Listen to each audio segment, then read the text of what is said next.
What's up, everybody? Welcome back to the Hawks Film Room podcast, hosted by yours truly, David Lee, aka D Lee 43. Hawks have rattled off 4 wins in a row, 4 wins that they definitely should have gotten. And you got to win the games you need to win, that you're supposed to win. Hawks win 123-110, 13-point margin over the Charlotte Hornets. Trae Young 35 points, 7 rebounds, 12 assists. Shot 21 of 21 from the free throw line, just the sixth player in NBA history to do so. But we're going to touch on a couple things outside of just tonight's game. With a special returning guest, my guy Tyler Jones. Man, I appreciate you coming on. How you doing today? I'm good, David. How about yourself? How you doing? I'm good. Full transparency, like my attention was split during tonight's game. I was working on the draft guide, which we'll talk a little bit about later. But this particular game, there wasn't a ton of standout stuff. There are some little things we'll head on before we hit some bigger picture Hawks stuff. But before we talk about the game, I just want to talk through something with you, right? And you, for yourself as a long-term Hawks fan, I've been a fan since I was born, so was 2002, right? So I do have a period of history that I wasn't conscious for, but like I'm aware of, you know what I mean? And one of my friends who was also my age, he was texting in our group chat, and he was like, "When are the Hawks going to stop wasting Trae Young's talent? His career is going to waste in Atlanta. They're not putting any talent around him." And I'll preface this by saying, we are a tortured fan base that I know you're aware of, and in a lot of ways, even my generation. I know you mentioned that my generation has seen better days, and they have. But in general, the success hasn't been associated with the Hawks or Atlanta in general in terms of sports franchise. And so there's this expectation that's been building in Atlanta, especially following that Eastern Conference Finals run. Yeah. And it's at the point where people are impatient to see development, and they're impatient.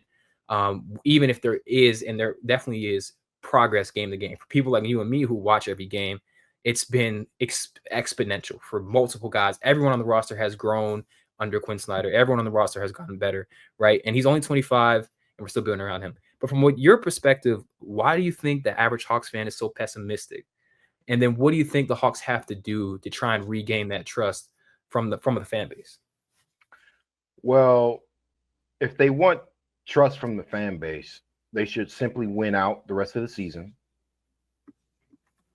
beat whoever they play in the first round, beat whoever they play in the second round, beat whoever they play in the conference finals, and then win the championship. It's not that hard. And then right. and then you get all the fan base you want.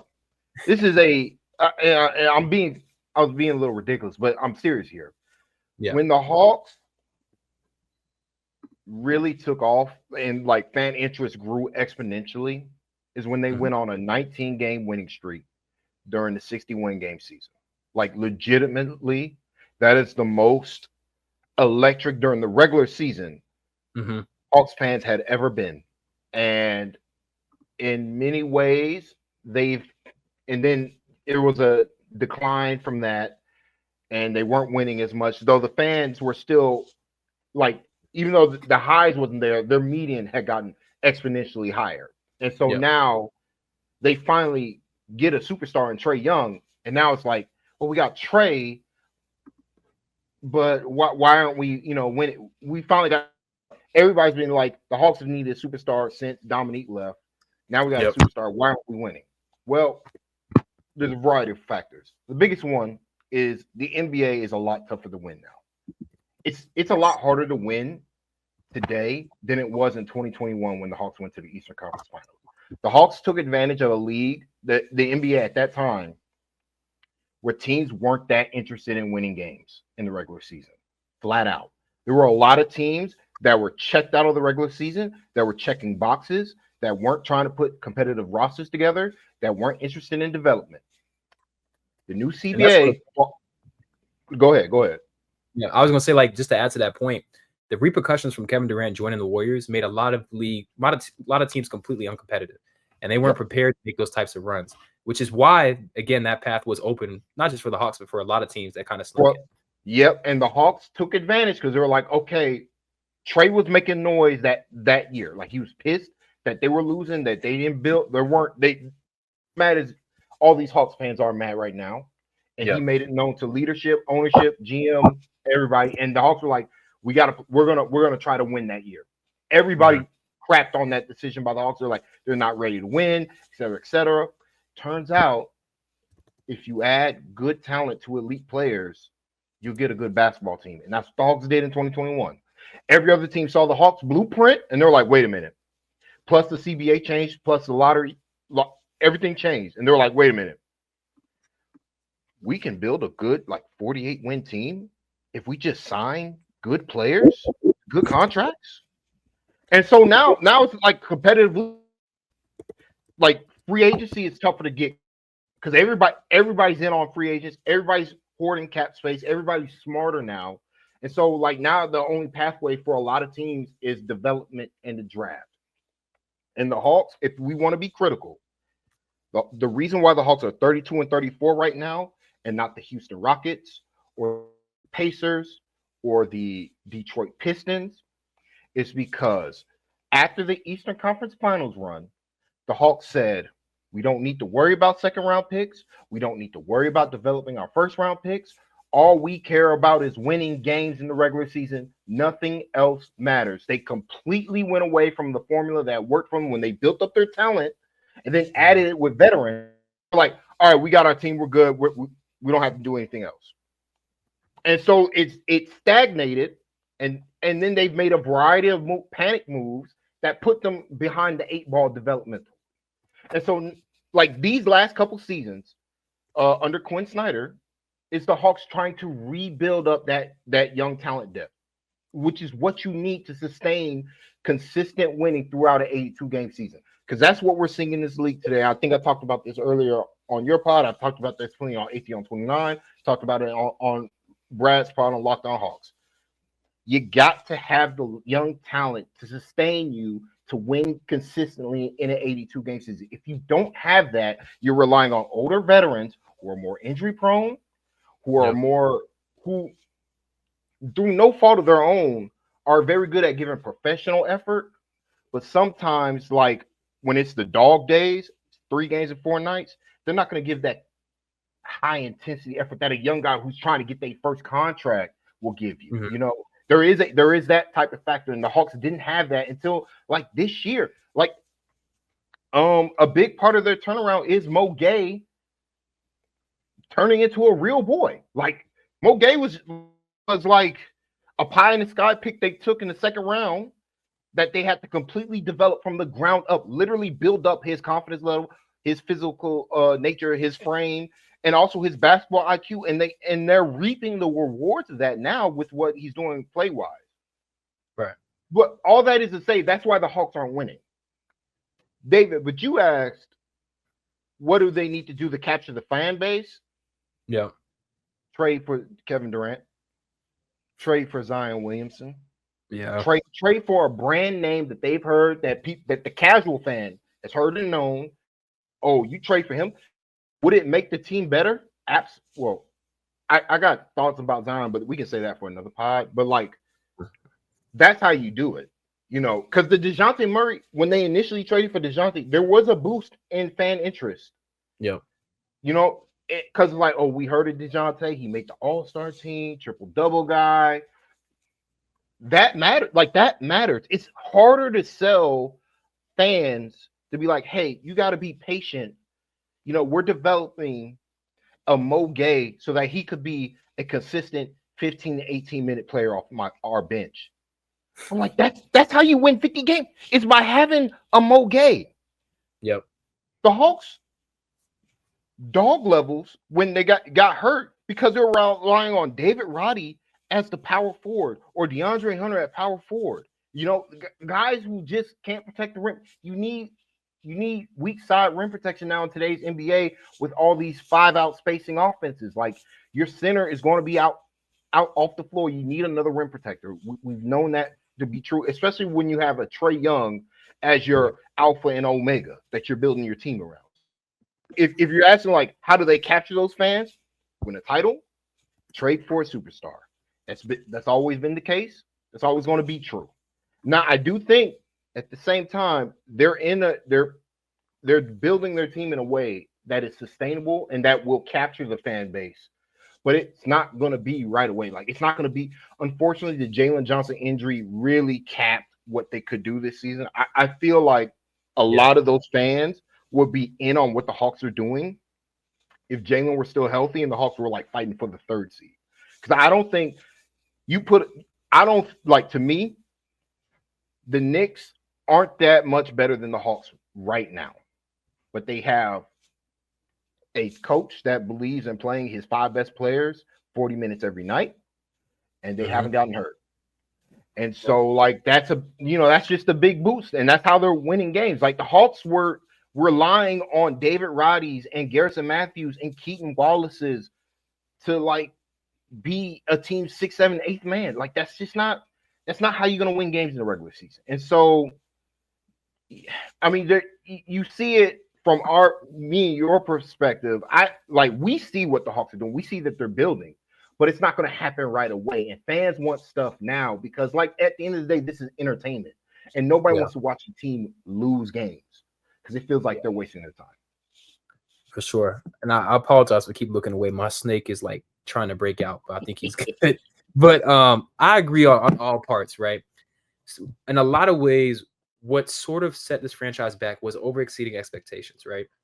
They were able to delude themselves into thinking that the core that took them to the conference finals was capable of winning a chip. That's why they locked up John Collins. That's why they locked up Clint Capella.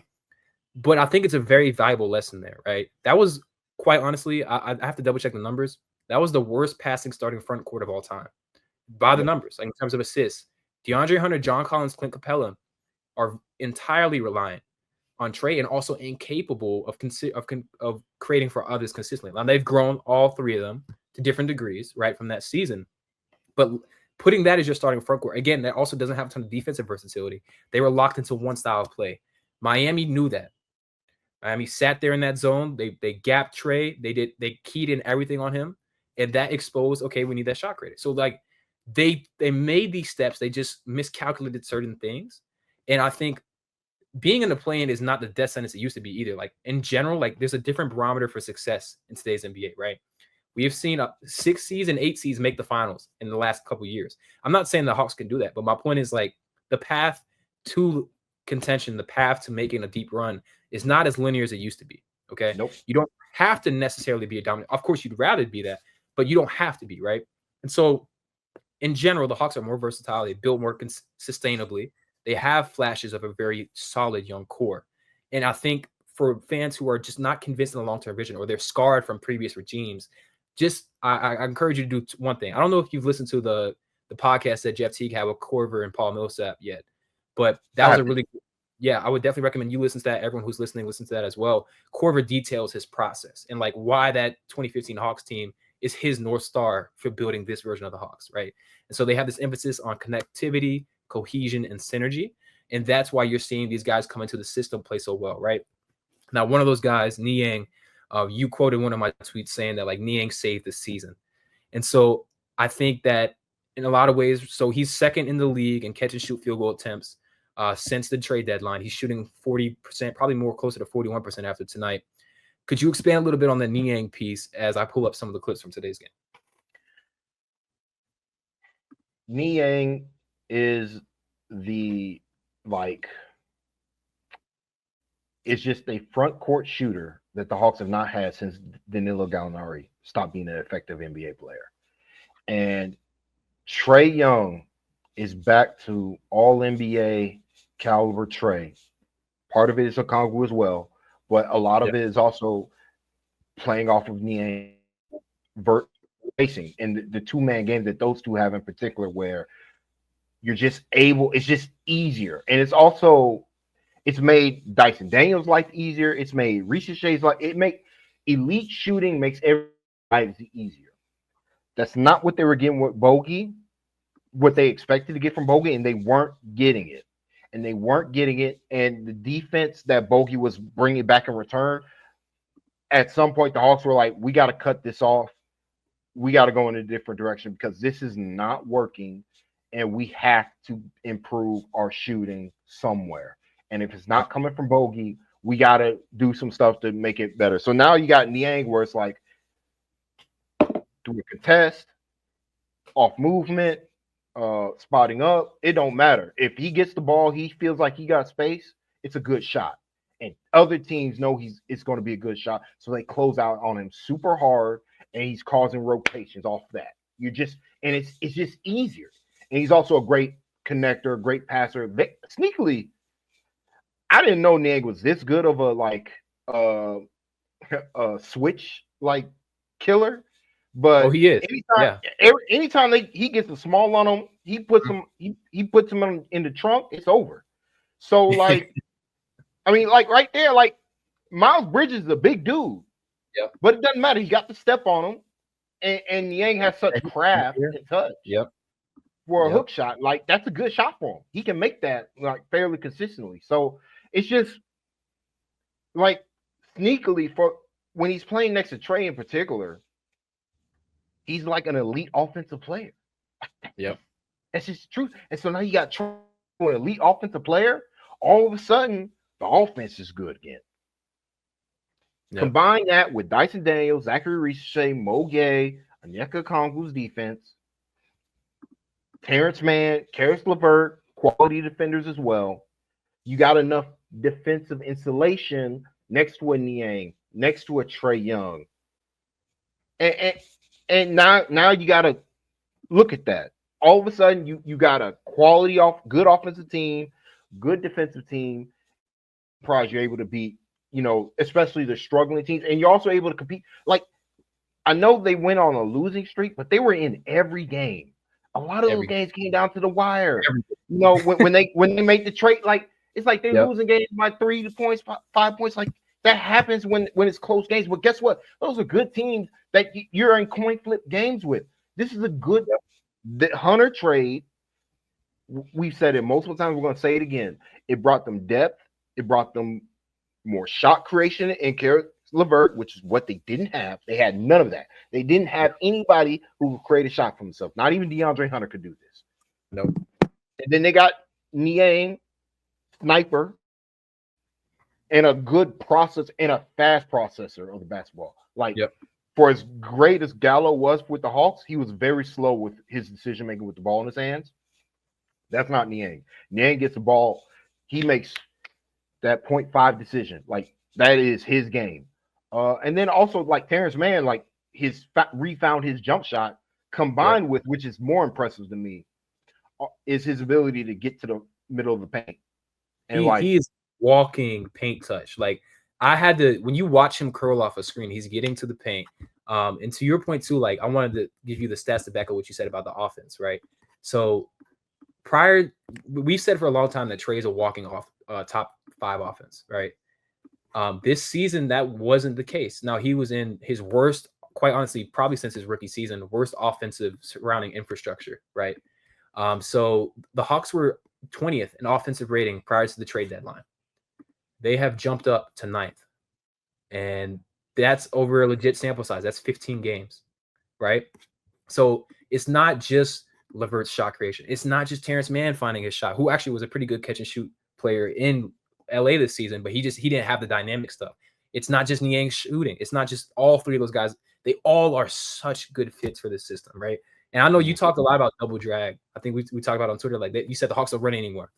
They don't run that much anymore. But when you have someone who can pick and pop like George's Niang, then you see the difficulties of trying to guard something like a double drag, right? And also, the Hornets are disciplined, so it's easy for him to leak out. And he doesn't need space. This is not a lot of space. He's an elite shooter, and you can't give him that space, right? But smaller defender as well. Yeah, he can shoot over that, no problem. He's going to get out that screen quick. Trey knows exactly where the ball is going to go because they're going to try and put 2 on the ball against him, and that's just an easy read for Niang and an easy shot for him. It's very, very simple basketball, but it works because these guys understand spacing and all that. Now, his closeouts and stuff sometimes are pretty sloppy. He can get off balance pretty easily, but that's again why you have that infrastructure around him. And then you see what LeVert can do, with the ball in his hands. They push the pace with the bench unit, and that's why these guys keep closing. And just by simply pushing the pace, he opens up easy look for Niang. It's simple, principled basketball that follows what Quinn Snyder wants this team to do. And again, they're not capable of doing this with the personnel that they had prior to the trade deadline. Now, actually, I wanted you to keep that up because I want to point something out. I wanted to point something out about what's happening on this possession. LeVert grabs the rebound. Mm-hmm. Here it comes. Oh, I'm folding. All right. Here you go. So here, LeVert Yep. grabs the So board. LeVert grabs the rebound. Doesn't even think about passing it to Trey. Yep. Trey's not involved in the play at all. He's not And that's a demanding the great look. That's a great look involving two guys that didn't use Trey Young at all in the possession. And there's been more, like I think Man had a possession where he did something with somebody else that Trey wasn't involved in. We are so used to Trey being involved in every action, everything. And this is and like even before they made the trades when they had Jalen and all that stuff, like if Trey wasn't running the show, the Hawks weren't going to get a good look. What's changed a couple things. One, Dyson's gotten a lot better, but that's another topic. Dyson's got a lot better. Kongu's playing a lot more. It's opening stuff up for other guys. Risacher's playing a lot better. And so then Trey doesn't have to do it. Like Trey doesn't have to do everything. And that's a great thing because you know what that means? In the late game situations, Trey has his legs. Felt like last year, I think there's something my co Glenn Willis talked about often on ACL 29 was like Trey has to do everything. And then in crunch time, everybody's relying on either him or DeJounte Murray to, play basically iso ball. And the Hawks were a terrible clutch team last year. They're clutch. They're a lot of their improvement in the clutch this season is partly because Dyson Daniels somehow takes it up a notch in late game situations where dribbling against him is you're risking a 2-point fast break because he's going to rip somebody with the ball in their hands. But to give you the stats real quick, he is leading the league in clutch turnovers forced, and he also leads the league in clutch defensive win probability added. So he literally is the best defensive asset in the clutch in the NBA this season. I mean, the Hawks would not be 32 and 34 without him.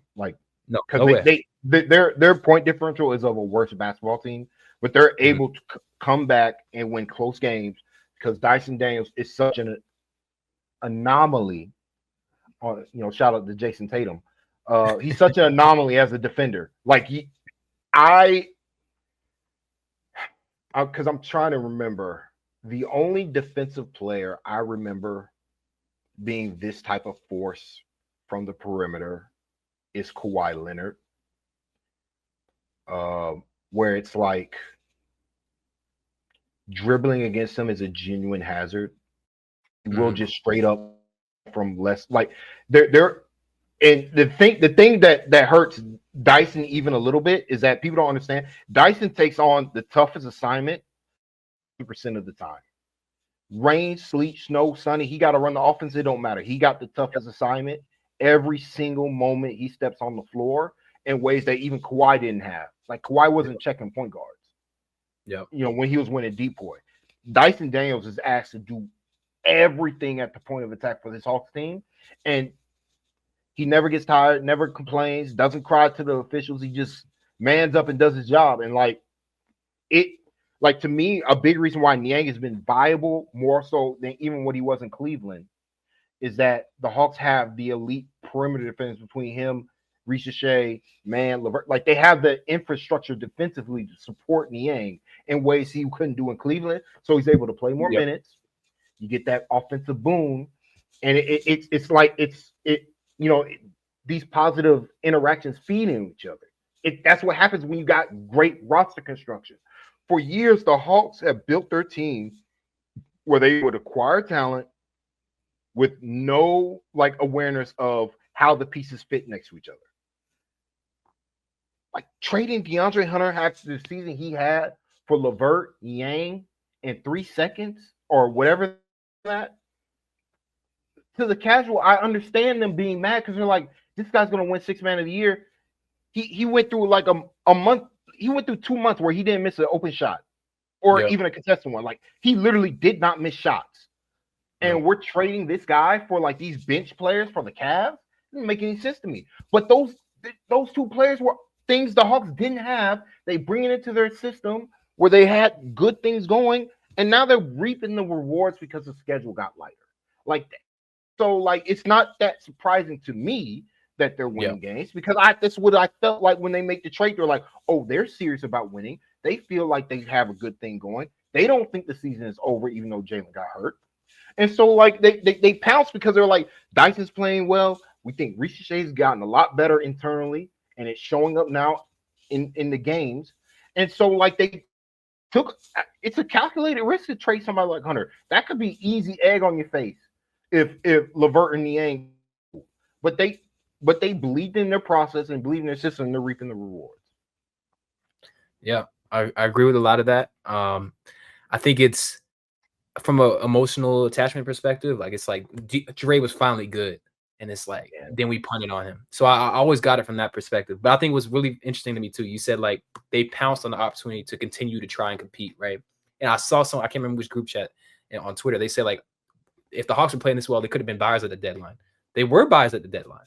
That's the crazy part. Like they were like these were moves that in totality and also in individuality improved the team, right?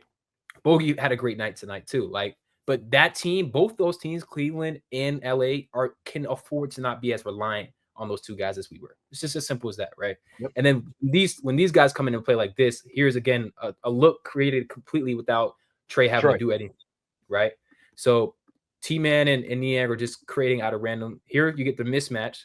Niang is going to drive, put his shoulder down against a smaller defender. Yusuf Nurkic is completely clueless, and then man just creeps behind because Miles Bridges falls asleep, right? And then you also get Barlow getting floor balance, understanding where to position himself so he can open up that lane. Miles Bridges just intuitively doesn't know what to do. That's a simple exchange. There's no screen, nothing like that. You're just putting these guys in conflict by movement. And then Terrence Mann is wide open, and Niang just floats it in over. Like this is beautiful basketball. Like that, this is like team basketball at its finest. And I think I just imagine that Corver is so excited to watch this. And like this is stuff like DeAndre Hunter couldn't do. I remember one of the last games that he played. There was an exchange between him and Risacher where it's clear the teams were just switching every action. DeAndre got the ball, got the switch, but like DeAndre gets the ball top, doesn't really know what to do with it, passes it off to Risacher. Risacher resets the play and tells DeAndre, set the screen so we can get the smaller, so you can get the smaller man, because they're just auto switching. They're not thinking about anything else. So Risacher tells DeAndre Hunter what to do, sets the screen, gets him on the smaller man, and he attacks the smaller man, gets to the front of the rim, and I think he got free throws out of it. But Risacher had to tell DeAndre Hunter to do that instead of DeAndre just intuitively knowing, hey, if they're switching everything, Risacher, you set the pick, I get the smaller man, I'll just go right by him. I don't need to reset anything. I don't need to waste time on the shot clock. We're good to go. That's just not Hunter's game. That's just not be a part of Hunter's game, no matter how much he improves. Yep. Now you got a lot. Not everybody does this. Everybody plays like within the flow of the offense, like where they see the bigger picture and understand how teams are defending Trey, how teams are defending me, where the weak who is the weakest defender on the floor. We're gonna find a way to attack them with our best offensive options in Niang and Trey Young, or just with Niang, and we don't have to involve Trey. We have Trey use his gravity to keep his man, who's oftentimes the team's best point of attack defender, completely out of the play. So we're dribbling against weaker guys, getting switches onto Niang. Niang takes that weaker guy to the front of the rim, gets easy buckets. Like it's basic, but it takes so much pressure off of you mentally so that you don't have to think about it. Like you can just run the quote unquote offense and your actions and then worry about what you need to do defensively. It just makes you better overall as a team when you don't have to think as much of the offensive end, where before it was like Trey's got to micromanage everybody where all four guys are on the floor. Hey, you got to cut now. You got to hit to the corner immediately. Like when this action happens, when I'm doing this, like he's got to call it. Now he can take a little bit more of a back seat, see how the game flow is going and attack that way. Yep. And it's really cool too, because now he's embraced like not having to go and get the ball, right? Like he trusts these guys to find him when he leaks out. And it makes it easier for him. Like he didn't have the best shooting night, but these are really easy looks that he can knock down simply by just getting off the ball quickly. And Niang understanding that too. And then here you see, I think they bring, again, 2 on the ball against Trey, middle of 4. Niang flashes into the open space. And it's just an easy read, quick. Like the last person who wore number 20, this is going into the stands if he throws this pass, right? but it's an easy dump off to Onyeka for 2 points that he finishes at the top of the rim. And it's not just, okay, I'm not going to wait for Trey to throw me open. I'm going to get to the spot before where he can actually see me. See, Trey tells him, and it's immediate. Then you also see Karras lifting, which makes it tougher for Karras' defender to really pinch Niang here. And then it's, again, easy offense, good decision making. And that's how they've been on both ends too, right? So I know you talked a little bit about Mo Gueye at the top of the pod, like some of his defensive stuff. He finished with 2 steals, 2 blocks. Risacher, a steal and a block. Dyson Daniels, 4 steals, 2 blocks. Dom Barlow, 2 steals, 1 block. This team is disruptive. The Hornets are not a good basketball team. They don't take good care of the ball. But a lot of that is just the Hawks being active, having length, having versatility. You mentioned too, like, this is also the first time I can remember that like Barlow and Gueye both played minutes. And that kind of confirms to me that like they view Barlow more as like a center maybe, and that's why you don't see Capella you don't see him when Capella plays. I know you said that Gueye has, like, they had to build him to be a viable NBA player. Some of the positioning in the first quarter was abysmal, like it was really bad. But he had his moments too. What do you think about like his defensive impact tonight and like in the grand scheme of things and like how far he's come on that end? I mean, it feels like with every game he's playing with more confidence and he's more assured of what he needs to do, particularly on the defensive end. Offensively, it's still a little touch and go though. I think he's starting to make better decisions with the ball in his hands. He had a great drive to a 8-footer floater or something. I don't know what he did, but it was a simple action. But like that's his talent. Like, you know, he has a real handle for a near 7-footer, and he's quick, he's fast, and like the more he plays, the more he's going to grow. I think this is a story of they took a guy who, quite frankly, wasn't a good basketball player in the second round, and they invested real time and energy because they're like, yeah, this play right here where, you know, simple stuff. Like just take the hand off from Trey. I'm going to get to my spot. I'm going to get to my floater. Miles Bridges, smaller man. He's not going to contest this. I don't have to worry about getting blocked. Like that's big time from him because, you know, Mo's kind of for the majority of his of these, since he's been in the starting lineup and been in the rotation, he's more or less been a catch and shoot guy. Don't put the ball on the floor. Don't turn the ball over. Don't make difficult decisions. Don't turn the ball over, really. But like it's good to see him grow into his role here a bit more, and like, you know, the shooting talent is real. I don't know, you know, he's still overall work in progress on the offensive end, but like it's just the physical talent that he has. And I remember something we talked about on one of the pods I did in AT on 29. They talked about like, do you think Quinn trusts Mo Gueye? Because he was starting and like he was really only playing. He was a gimmick starter, as I was calling him. He was like playing like two rotations, the beginning of the first quarter, beginning of the third. Right. And I said, well, he's going to have to because he's too good. He's too impactful defensively. Not necessarily like, is his process good all the time? No. Does he make mistakes a lot? Is he not in where he's supposed to be defensively a lot of times? Yes, but when he locks in and like he knows what he's doing and he gets into the game flow, he's super disruptive. To me, it felt like this Hornets game in particular turned in the second half when him and Risacher just completely shut the Hornets down to begin the second half, and that kind of ended the game. Into any chance of the Hornets really testing the Hawks in any particular way, just because of their size, length, and athleticism. And like it's just great to have like a near 7-footer next to Onyeka Okongwu, so like you know your rebounding concerns are lessened, your rim protection concerns are lessened because Okongwu's playing higher up the floor.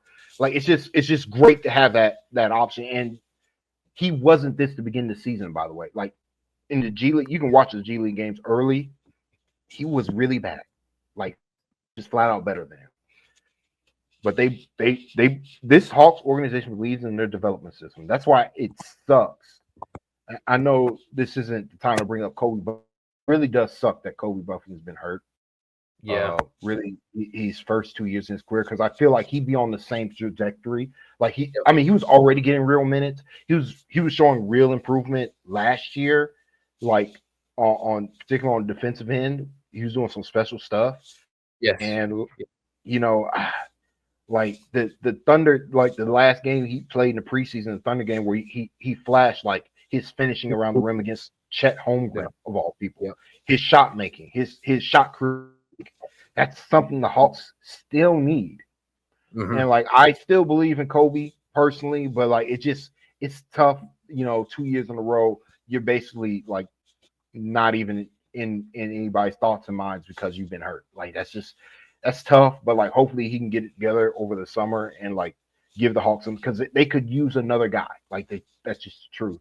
To go along with what they have right now. Yeah, I'm a big Kobe Buffkin guy. I loved him pre-draft. It hurts me that he hasn't been on the floor, because I agree with you entirely. Like a lot of what he brings is what the Hawks need. Now, and it's interesting that you're pointing out these things that the Hawks still need, because we will take a second at the end of the draft to talk about, like, not in the pod, to talk about some of the draft philosophy areas of need, and then some of the players that we both think could fit in there, and then some of our thoughts around those guys. But I want to take a look at some of the blocks that the Hawks had tonight.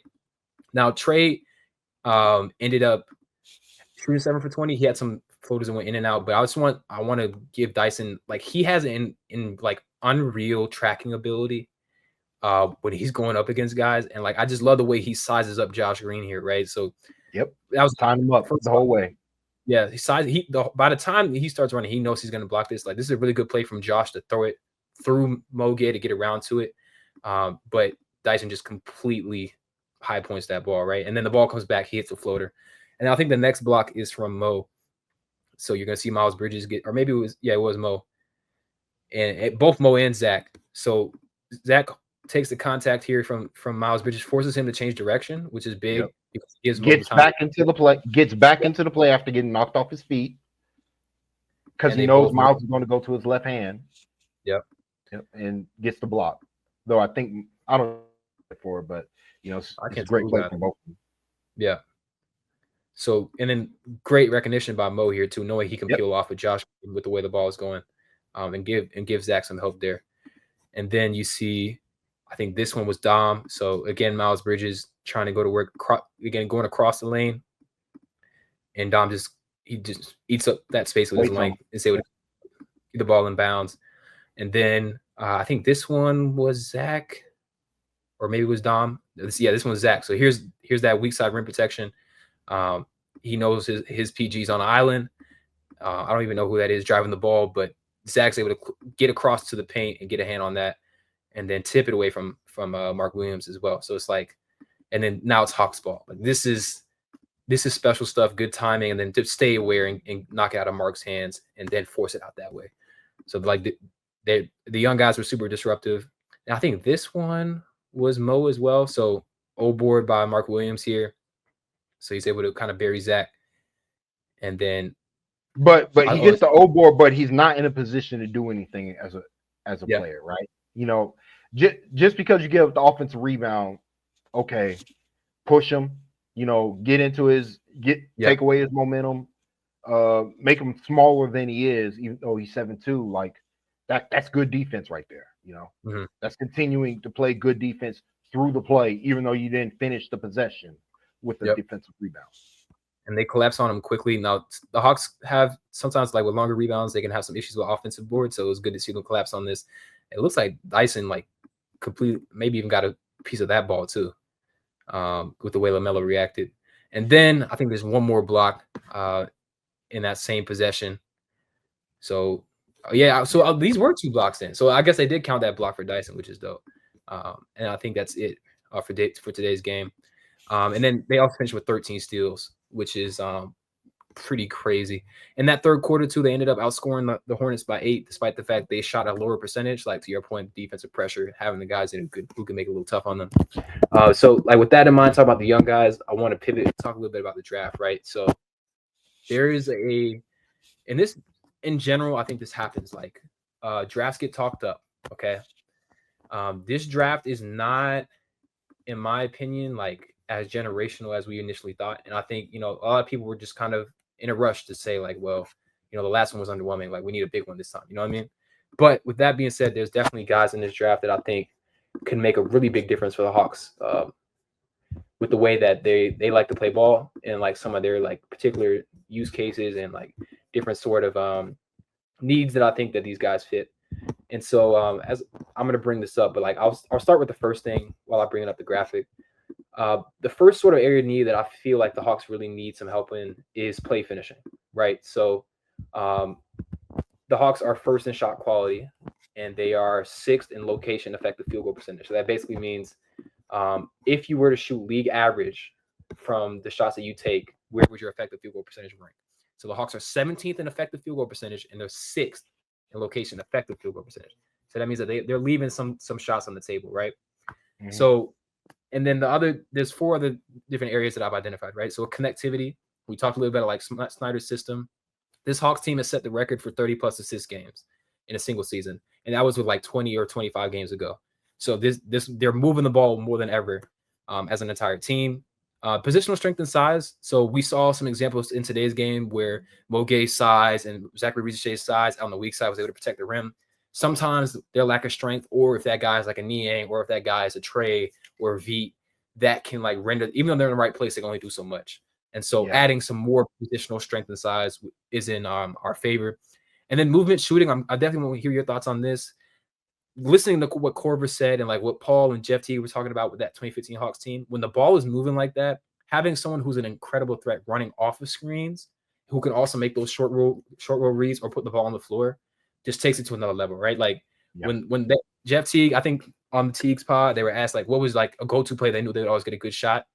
They were like, we didn't really run a particular play, but we just have Korver run off screens. And it has so much gravity right now. Risacher is that guy that they hope can build into that. You see Krejci doing some of that shooting for them as well. But like a movement shooter, someone who's comfortable right now at this point in their trajectory, I think would be a good add. And then creation upside. So you mentioned the Caris LeVert. Caris is really like at this point, and sometimes Niang with mismatches, the self-created shot making isn't a strength for this Hawks team. They're 30th in self-created shot making right now, in top 8 in minutes per game.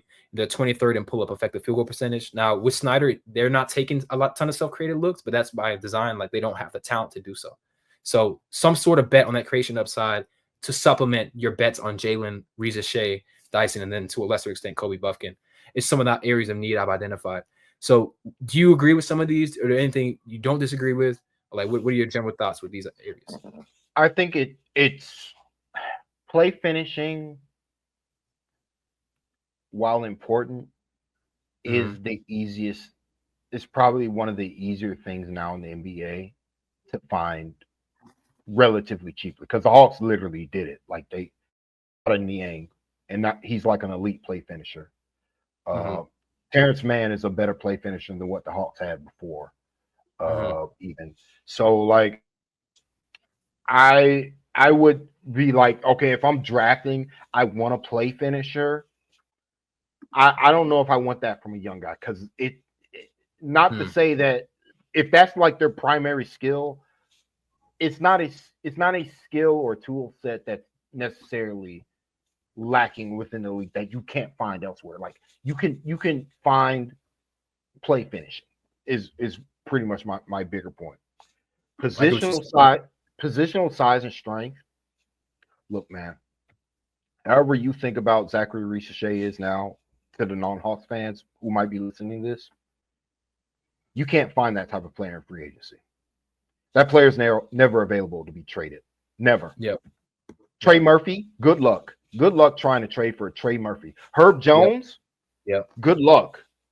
It took 5 first-round picks for a tanking Nets team to give up Mikal Bridges. 5. These types of players are not available to be traded. OG Anunoby, the Knicks gave up a lot for him, and then they had to pay him $42+ million a season to be their 4th option on offense. That positional size and strength you cannot find unless you're willing to pay the piper, you know. And I think one of the bigger mistakes the Hawks made is that the Hawks went all in on DeJounte Murray, another guard, and not all in on either bigger size forward or a Karl Anthony Towns elite shooter type at the center position, true elite play finisher, and a creator of his own offense. Like when the Hawks decided to go all in on DeJounte Murray to get more creation upside, the opportunity cost of like losing on the opportunity of trading for OG Anunoby, like that hurt the Hawks where they are right now. Like OG Anunoby probably should be an Atlanta Hawk, like full stop. If the Hawks were smarter about who we're trying to target to improve our roster, what do we need to help our team win some more games? Like DeJounte Murray's, for as good as he is, diamond dozen player. The Hawks literally are getting what they wanted from DeJounte Murray and Karis LeVert right now. Is Karis LeVert as good as DeJounte Murray? Probably not. Doesn't matter. It's more about the archetype of player that you just need it to be filled, and the Hawks have it filled. Can't find another Jalen Johnson. The only way to get that for a Hawks team is to draft it. And luckily in the draft, there's always those tweener type forward, multi-positional defenders are always going to find a couple in the draft. Will they be good NBA players? That depends on how that do you believe in that. That's more of a, to me, that's more of a, do you believe in your developmental program to get the best out of certain guys and their strengths and weaknesses? We saw the positive in what we're getting out of Mo Gueye currently.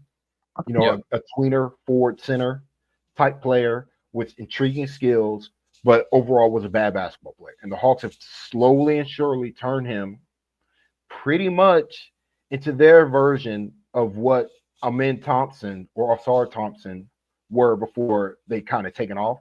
I'm not their higher end, but more of like bench role, 15 to 20 minute guy on a good team who kind of like, that's a blueprint. Like you backing up Jalen,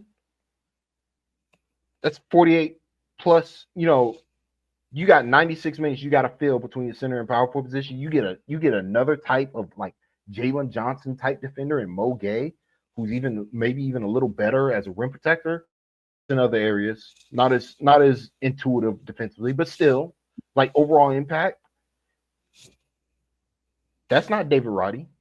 That's not Sadiq Bey. That's not DeAndre Hunter. Even though those guys are important as well, but like you're not asking them to play down low against, and be the weak side rim protector, help at the rim, rebound the ball. And you shouldn't be asking Sadiq Bey and DeAndre Hunter types to do that. You should be asking those guys to be the bigger, stronger player at the three so that they can be those switch busters for when you have a Trae Young. Not to say that those guys aren't bad, but it all goes together. Like it's just hard to acquire those players. That's why on me, I'm like positional size and strength is the number one beyond just better. Well, like that to me is just like, because you're not gonna. It's hard to get creation where you're at. Like you're not going to get an elite. You're probably not going to get a true tier 1 elite shot creator. Yeah. So at where the Hawks are probably going to be drafted, movement shooting, that's more like second round flyer, G League developmental stuff. Like even the guys who are projected to be great shooters, it just takes them time. You don't want to fall into the trap of drafting a Corey Kispert type player, even though Kispert's kind of turned himself into a good, rotational NBA player. But you can get a Kispert, Duncan Robinson's all over the league, man. They just need the right opportunity at the right time, in the right scheme, in the right system. Sam Hauser. Like that archetype of player, while valuable and useful, is readily available. Size and strength and ball skills on offense at the same time with connectivity, tough to find, man. Like you can only draft them. That's why I'm like, the Hawks need to be in best player / value mode with their draft class, this upcoming class, because they got opportunity potentially to get some guys who can help this team in that area. Yeah. So we'll walk through some of the guys that fit in those categories, like in terms of strength, size, like connectivity and upside. That's where my biggest sort of bias for this draft class is. I'll say some of the movement shooters in this class, like Liam McNeely, he does a lot of the other little things. So he's a great rebounder. He has some creation to him too. So that's why I have him in that range.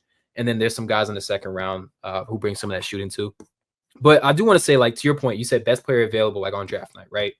in my mind, like I didn't even put Cooper Flack here because like let's be serious, like he's going, he is. Could you So imagine?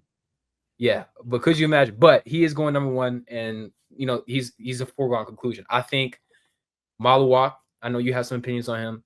He has Duke ties, he has corporate ties. He is a type of guy that I also saw him and Landry at the Tech game when Duke played. They were there in the building for that game as well. He is likely to be out of the Hawks' range at this point with the way that the draft is falling. Toronto is a team that could take him, for example. VJ Edgecombe at Baylor, he probably also was a top 3 guy, top 5 guy, but you never know. And then Harper, probably also a top 2, top 3 guy. But Ace Bailey, he is hometown guy. He also played in McEachern. You talked about Josh Smith, kind of Josh Smith-esque in terms of like lack of ability to like play smart basketball. Doesn't mean he can't process the game, but it just means like Ace would rather take a contested fade away than make the right pass in some instances. Yeah. Okay. So, but with all those things being mentioned, any of these 4 guys lead to the Hawks pick, you have to take them. That's just my pick idea. I know you have a different opinion on Maluwak though. I only have a different opinion if Colin Moore-Bulls is on the table. But if he's not, then yeah, I'm with you 100%. Like if any 4 of these guys fall, you take them. I just think Murray Bowles is just a better basketball player, full stop. Though Maluwak, it's not that I'm concerned. It's less about concern. It's more about, like we talked about the last time I was on, it's going to take him time. Like you just have to understand, if they're taking him, it's going to be 3 years and two. It's kind of going to be similar to what Mo Gueye is. Like maybe at the end of the second year, he becomes a good rotation player because there's a lot of like the talent and the skill and the size, like it's all intriguing, but he's not able to physically dominate on a basketball floor as a 7-2 player in a non-spaced setting. College ball is not spaced. He should be averaging 18 blocks per 100 possessions or whatever Donovan Clingan did. Like, Donovan Clingan, Derek Lively type beat. Like, understanding that that's not really what rim protection isn't, shot blocking and rebounding, but at the same time, at the college level, he kind of should be like dominating, but he's just good at it. Not to say he's bad at it, but I'm just saying there's a difference between being good and being literally the best defensive player in college ball, which is what Clingan was the last 2 seasons. Derek Lively was kind of doing that at the end of his freshman year. Even Mark Williams was just a higher tier of defensive talent than what Maluwak has shown. Not to say he can't get there eventually, but I think you just got to be patient. And I know Hawks fans aren't going to be patient. They're going to be screaming, why isn't Maluwak playing? He's better than Okongwu, blah, blah, blah. I'm like, guys, look. They put him out there on the NBA floor. He's going to look slow. He's going to not have confidence. He's going to be dropping passes. It's just there's just some stuff he's got to be built up. My thing is with him, it just goes flat. I think there are better centers even than Maluwak. Like I like Sober because David, I saw because you put me on a Sober and I saw some clips of him defensively. Now you want to talk about a rim protector? Yeah, big chested, takes some momentum away from the driver. That's rim protection, and has strong hands. That's what I want. Like physical, big, strong hands. I don't care that he ain't 7 foot. The wingspan looks legit. He's not a leaper, but he's got great on the offensive end. He knows how to put guys under the rim. Maluwak has no ability. It's going to be similar to what we saw kind of with Mark Williams, in that Mark has no real ability to put guys under the basket. And when you're that big, that's a liability because that just allows for teams to put smaller defense, like switch and not care. And like as long as we take away your legs on the lob, you're not catching lobs. Teams have gotten better at defending lobs in certain ways. So that's where my concern with Maluwak is that he doesn't really do anything in a dominant way. And like that can end up turning into a Mo Bamba type where the physical profile is. Not to say he's Mo Bamba, but I'm just saying that is a concern where it's like, okay, why aren't you dominating again in college basketball where there's no shooting and like every big man is around the rim? Like you should be stuff like teams should not be able to score on Duke, and they don't, and he plays good defense. I'm not saying he's not. I'm just saying like when he's out the game, the Blue Devils don't really miss him that much. Like and like, you know, so that's where my concern comes in with him. Not to say he's not a good talent, and I would Hawks took him, but I think Sober is better. I think Derek Queen, like what Derek Queen can do on the offensive end is more interesting to me than what Malawak can do overall as a player right now. That's just where I am with him. But again, if the Hawks took him, you know, I think it'd be a good pick because the Hawks are going to develop. It would tell me they have a plan for him. As long as you have a plan for him and you understand his weaknesses right now, I'm fine. But like for the casual Hawks fan, he's not going to be Embiid. He's not going to be Nikola Jokic. And so like he's kind of at his best. You're hoping he can turn into Jared Allen. And that's a great player. You know, bigger Jared Allen is a really but you just got to understand like that's not the type that you necessarily think it is. And also, Jared Allen was readily available for every team in the NBA before he, you know, and he kind of sneakily still is, but that's probably a topic for another day. So, a couple of things. I personally, right, and this is what I love about draft. You have these differences in opinion, right? I think you made a lot of valid points. I'll make sure to send you the clips if you haven't seen them.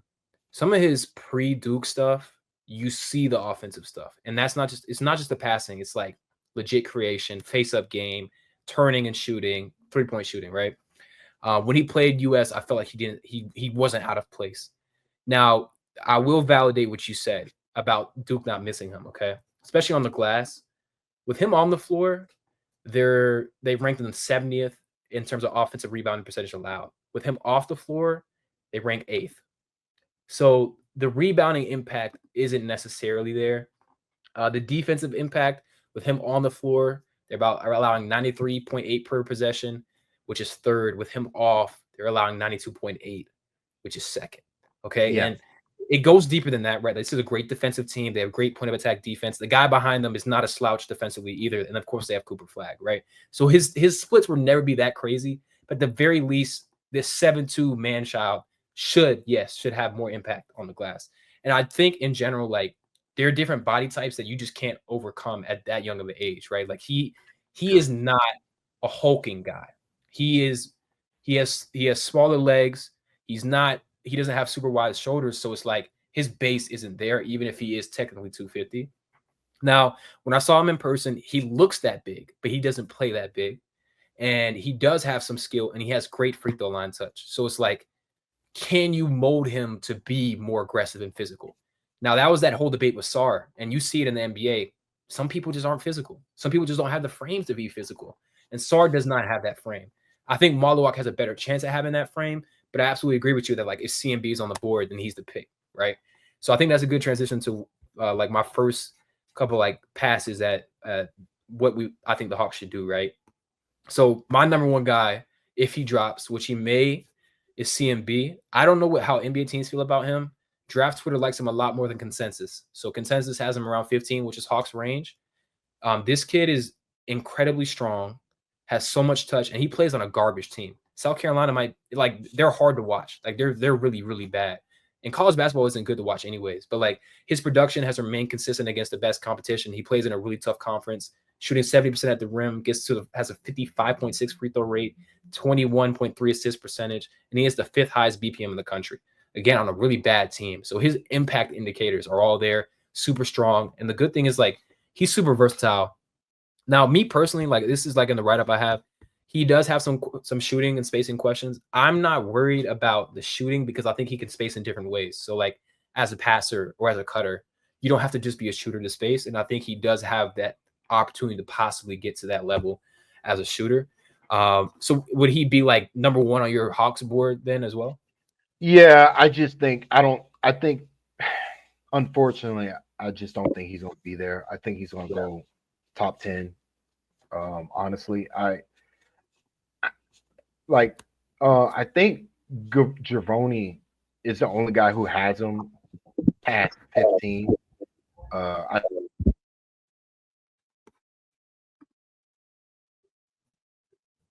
come draft game, come draft season, GM scouts, they're gonna watch the film because like he plays for South Carolina, right? And I think if he didn't play for South Carolina, people would be making a bigger deal of what he's done on both ends of the floor. I just watched his game against Arkansas.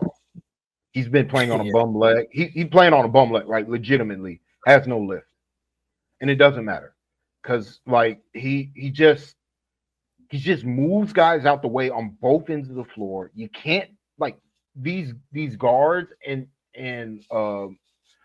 forwards in college don't have the strength to drive by him. Like he literally just if he switches on to you and he has you squared up, you're not dribbling on him. It's pretty impressive, and like he thinks the game, great passer, makes the right decision. Like to me, he's the thing that's what's going to be like teams are going to smarten up is like his archetype of player. There's just not that many guys who can do what he does on both ends of the floor. Like it's LeBron James, Zion Williamson, Luka, like this body frame, Luka Doncic. Not saying he's this type of player. Julius Randle is probably the comp people want to. Draymond Green even, but better offensively. Like this archetype of player doesn't exist. Like a big body, like who can take weaker defenders to the front of the rim, finish through contact against bigger defenders, can beat those guys off the bounce, and can run an offense a little bit. Like he's a do everything type player. The only thing he doesn't do is shoot. I think he's going to eventually be able to shoot. Honestly, I look at his shot form. I'm like, one day he's going to develop a step back like Julius Randle, and it's going to be.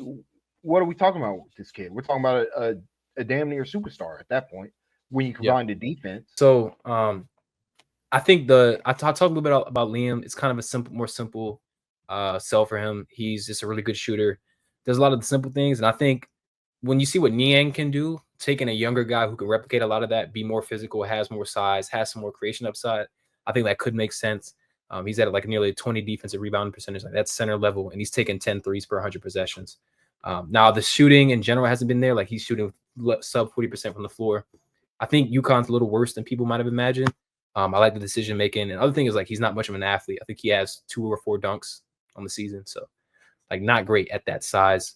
And with Liam in particular, I wish he was bigger framed.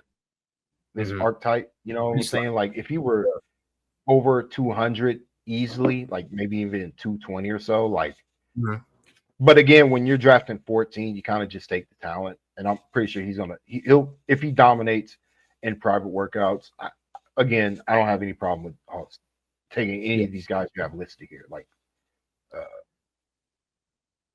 Fleming's kind of the opposite. He's more so like a nuclear athlete, but he's really proven himself as a 3-point shooter. There's a lot of like skepticism. Pretty much all his threes are catch and shoot. So it's like, okay, how real is this?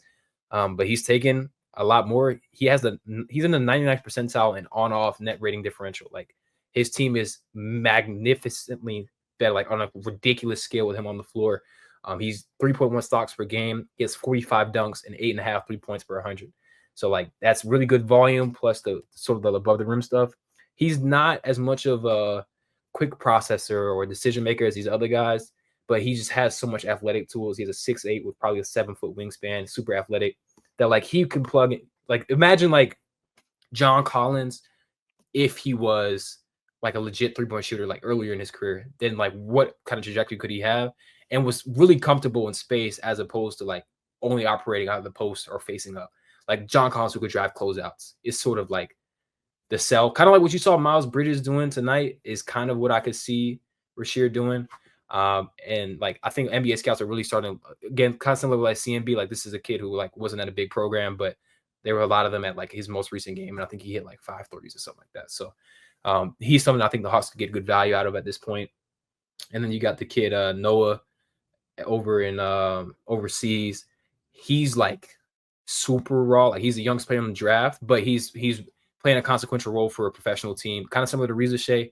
But now he's got like the assist to turnover to a positive ratio. He's 16th in impact in that league. Again, like he will be the youngest guy in the draft. Like he's basically a 2026 guy, essentially by age. So he has a lot of those same traits that like they like in Risacher, I'd imagine. And then Condon at Florida. Florida's a really good program. Condon's a big part of it. He's again like a legit rim protector. He has way more mobility than I expected. Like I was watching him play, and I watched him go from one side of the paint and then sprint to the corner to X out. And he moved really quick, really fluidly, hips flipped, nothing like it was really fluid. So I think he has some anchor potential. And the thing is, he's a little bit small for an anchor big. He's 6'11", only a 7-foot wingspan. So we'll see how that looks. But I think he's a big driver for why that team's pretty good. And he can also really pass too. So anyone who hasn't watched Florida play, like there'll probably be a problem in a tournament. Some of that's Walter Clayton Jr., some of that is him too. So that kind of rounds out like the top guys I would want at the Kings pick. Like to your point, CMB and McNeely may not be there. I think Fleming and Noah and Condon will probably be in that range. Depends on how they play in the tournament and all that. And then same thing with the Lakers. I'll say this quick. Like I think of those guys you have listed before, I think Ace Bailey actually has a real chance to drop. Just because he's really not playing well. He had a good stretch, but like he's really struggling. And I could see like teams being scared off of him and thinking he's more like the Cam Reddish type, you know, where it's like the pre-draft hype. But I think he has more talent than like he's just a better shooter than Reddish ever was. But I think he would be interesting because he's big and he can shoot it. And like, you know, you could do a lot worse than developing somebody to be Michael Porter Jr. for you. You know, even with his flaws on both sides of the floor, like I would bet on talent with him. And if he were to like if he I would be annoyed if the Hawks didn't take Ace Bailey if he was there. Yeah. Unless CMB was also there, then I'll be like, take CMB, who cares? But like if he's not, like Ace Bailey, like even above McNeely, Fleming, Noah, insert your favorite player X. I like Jeremiah Fears, I think, of Oklahoma. I would still bet on the talent because like the physical talent, like you just can't replicate that anywhere in the world, really, that size and shooting. So but Bailey's somebody I'm going to be keeping an eye on because I think he has a chance to slip. Yeah, you were hating earlier in the season, so it's I mean, I was hating because he was like locked in 2 top 3, and I'm like, he didn't need to be up there. Yeah, it's just not that good. At least not right. Here's the thing too. I'm sure there's some people who are like, okay, well, why did someone like Cam Whitmore, right? Like I guess like that would be kind of like his. But here's the thing about Cam, like Cam fell for a reason. If Ace falls, it's because they're afraid of his archetype, not because like the player he is. You know what I mean? Like, and I think Ace is pretty separate from Cam Reddish and Cam Whitmore because of just his frame. Like he's legit 6'10". Like, did you see the video of him training with Giannis? No, I haven't seen it, but he is. I've seen him. I've seen him in person. Like he's legit. His size is legit. He's legit 6'10". He has legit like head at the rim athleticism. He's a legit rebounder. He's a legit weak side rim protector when he's engaged. The reality is the record situation isn't great. The Hawks can't overthink that. I don't think they would. I think they didn't take like teams pass on Cam Whitmore for a reason. Like you're not missing out on anything. You are missing out if you take Ace again over anyone but CMP. And then like just to touch on the Lakers pick, Miles Bird, Carter Bryant are the guys that I expect to be in that range alongside Fleming and Condon. In general, I want the Hawks to go like wing big. Ideally, guys who don't have defensive concerns, or if you take someone like McNeely, you definitely take like a Sorber or a Condon. Bird is a more off. He's actually like really disruptive. Like he has 3.1 stocks and he has a 4.3 steal rate. So I think like someone said it in one of the Hawks chats I'm in, he's like he'd be really good to like learn from Dyson. Like you know you'll play behind Dyson, you won't really be in the rotation necessarily to start, but like you'll have, and he has some creation upside. Carter Bryant is a pretty raw wing at Arizona. But he's legit 6'8", 7-foot wingspan, great rebounder, very disruptive against positional size. So Miles Bird also has that wingspan. He's just not as physical as Carter Bryant. And then Swarber, who I love him so much. Like I had him top 5 before the foot injury. The issue with the foot injury, and we saw it with Onyeka. I don't know how severe it is, but he's not gonna play for the rest of the season. He already was not the most vertical dude, and we've seen foot injuries with AJ Griffin and Onyeka, and that burst that was taken from them. And so I think without me having any sort of insight, of course, like in the private workouts, I can't confidently put him in that range. Now, if he comes in and he looks bouncy, he looks active, then the Hawks should take him as soon as possible. Like take him with that Kings pick. If you can't get CMB, because in a lot of ways Swarber is that that that physical dude, like you said, that could put him under a basket. He's scheme versatile. He's a good passer. He can face up. He has skill, touch. In a lot of ways, you're kind of getting a slightly bigger Onyeka, which for the Hawks purposes would be really, really good because he can still do some of that drop stuff. If his wingspan is if his wingspan 7'3", I don't care what foot issues he has. Like he's going to be able to eat up some, right? So he's someone that I'm gonna try and see what the medicals look like. Obviously, like I won't know much. Like we just have to go by what his agent says. But he's someone that, like, again, like if the medicals are clean, I'm not even thinking about it. Similar to Rasheer Fleming, he has a plus 39.7 net rating differential. Like Georgetown sucked when he was on the floor. They were a good team. 3.5 stocks, 8.5 rebounds. Legit dude, 7.6 block percentage. And then these are just some of the guys I'm keeping an eye on, like Wolf at Michigan. I don't know if we have the infrastructure for him. Adu, Will Riley, Nick Clifford, Ronald. These are all like kind of like bigger guys. And then some second round guys here like Isaiah Evans and Momcilovic, who I like. I personally am out on Derek Queen. I don't think that he can work for us. Like I think he's like legitimately that bad as a defender. Like I think he would ruin us. And that sucks because he is that level offensive player. You know what I mean? Like that would be really cool with him and Trey. I think it's like impossible. That is how I feel about him.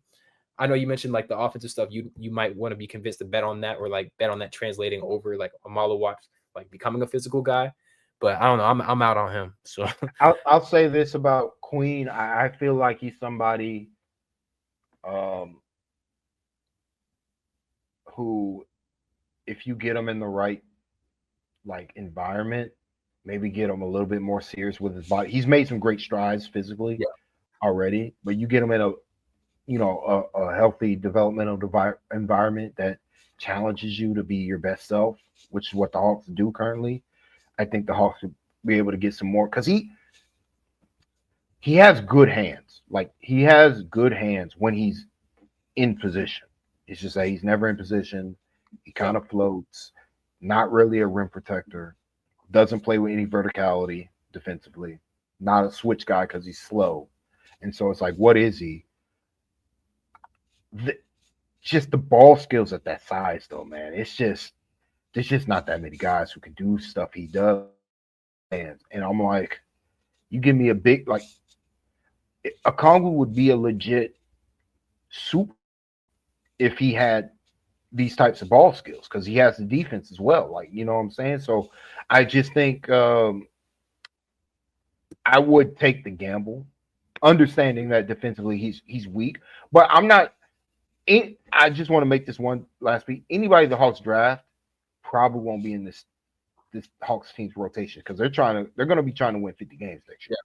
You know, so like no, I mean, Risacher now when guys are healthy, Risacher's losing minutes even though he probably shouldn't. But like it's just going to be hard for any rookie to get consistent minutes for a Hawks team that's trying to win games next year.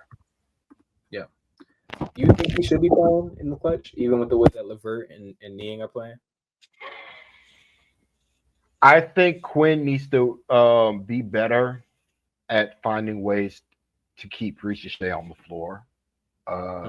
Not even necessarily in the clutch, though. I just think too often the Hawks go stretches without Dyson and Risacher on the floor, and you see the defense really, really take a tailspin because they don't have that.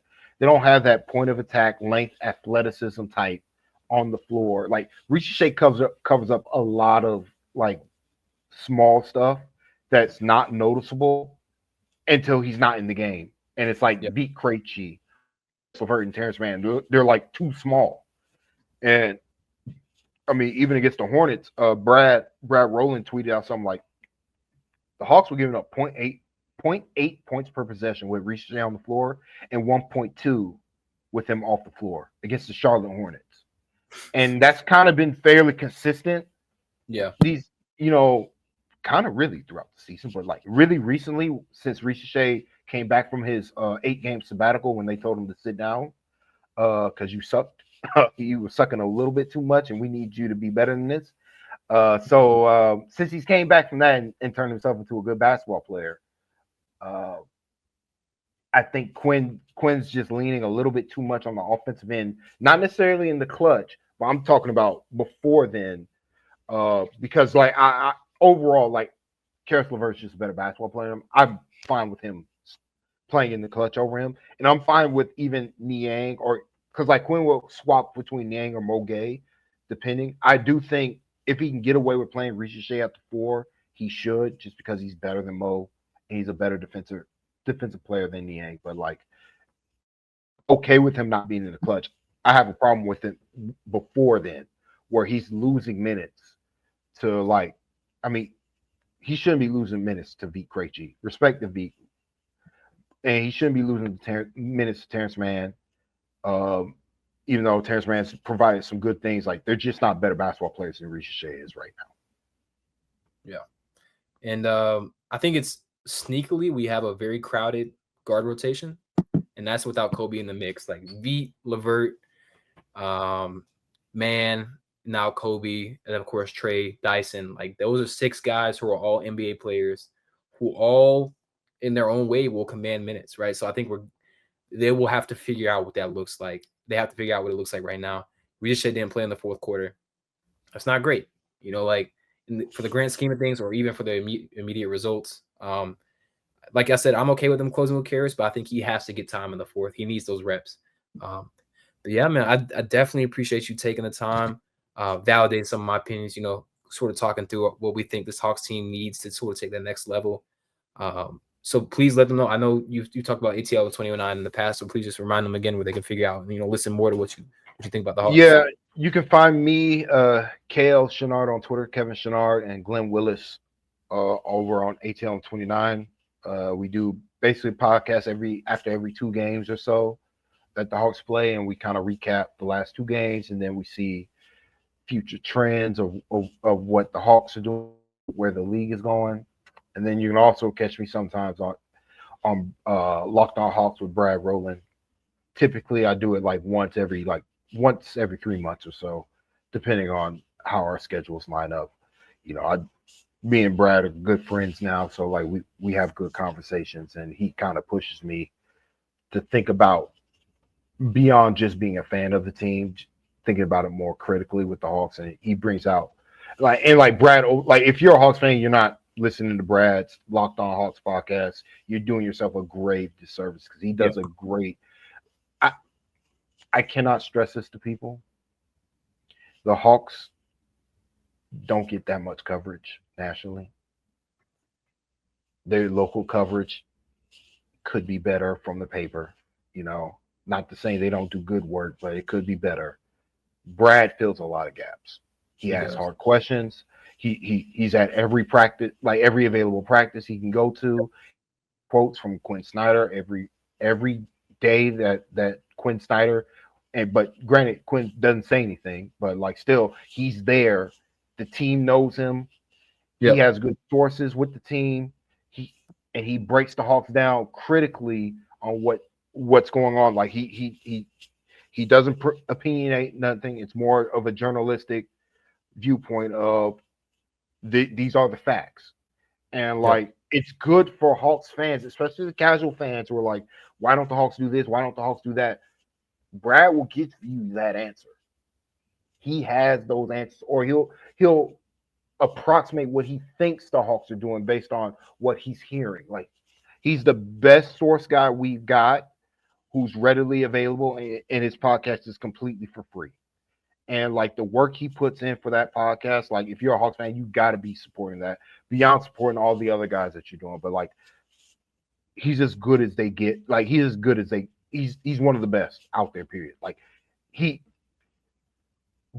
I should be paying him, you know, for what he does instead of it being a free podcast. Like, it's crazy because he basically does like every day.